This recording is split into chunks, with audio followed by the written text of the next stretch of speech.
السلام علیکم. د شپږم ساينس اووم نمبر یونټ مونږ شروع کړی دی او دا د اووم یونټ څلورم نمبر ویډیو ده، څلورم نمبر پارټ یې دی ایسه یې ده. په دې کې به مونږ ځان په دې باندې پوه کوو چې الای څه ته وایي، د الای مثالونه کم کم دي، د الای کریکټریسټکس دغې خصوصیات څه دي او هغه استعمالیږي په څه کې دا الای.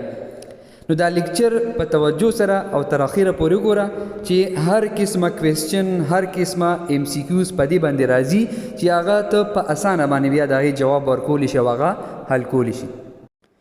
نو اول په دې باندې ځان پوه کوو چې الای وایي څه ته. نو الای از mixture of metal with another element, metal or non-metal. الای څه شی دی؟ الای یو میکسچر دی د میټل او د یو بل ایلیمنٹ. هغه بل ایلیمنٹ میټل هم کیدی شي او نان میټل هم کیدی شي. نو د دې دوانو د میکسچر ته ویلی شي الای. یعنی چې کله یو میټل بل میټل یا نان میټل سره رايوځي شي نو په نتیجه کې موږ سره یو میکسچر جوړ شي چې هغې ته موږ وایو الای. اوس د الای اگزامپلز کم دي، مثالونه کم دي. نو یو مثال موږ سره دی کیسټ آیرن. کیسټ آیرن،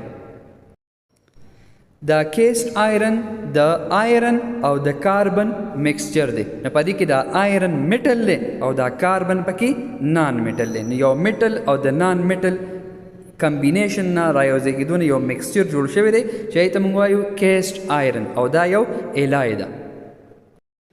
دغه شان بل مثال مونږ سره دی براس. براس هم یو الای ده. اوس دا براس د څه نه جوړه ده په دې باندې ځان پوه کړه. نو دا براس الای دا د کاپر او د زنک میکسچر دی. کاپر او زنک رايوځي شوي دي، یو میکسچر جوړ شوی دی، یو الای جوړه شوې ده چې هغې ته ویلی شي براس. نو په دې کې دا کاپر هم میټل دی او دا زنک پکې هم میټل دی.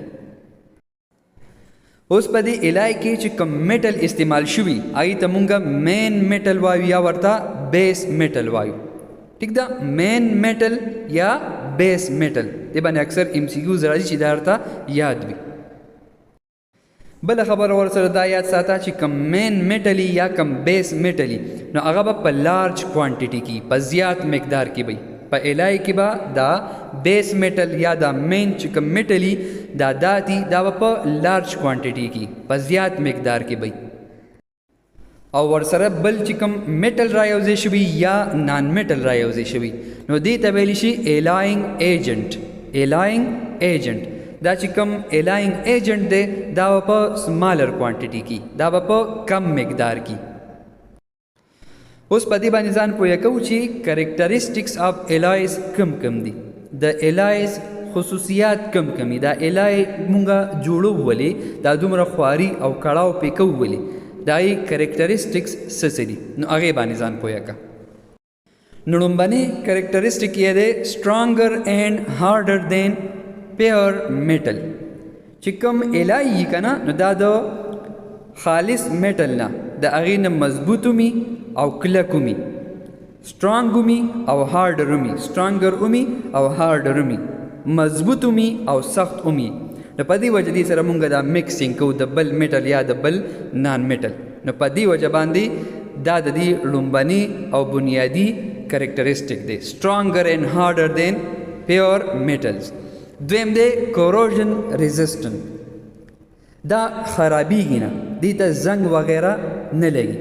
ټیک ده، چې کوم الای دا خرابیږي نه. دا ګوره خالص اوسپنه ده هغه زر زنګ کېږي.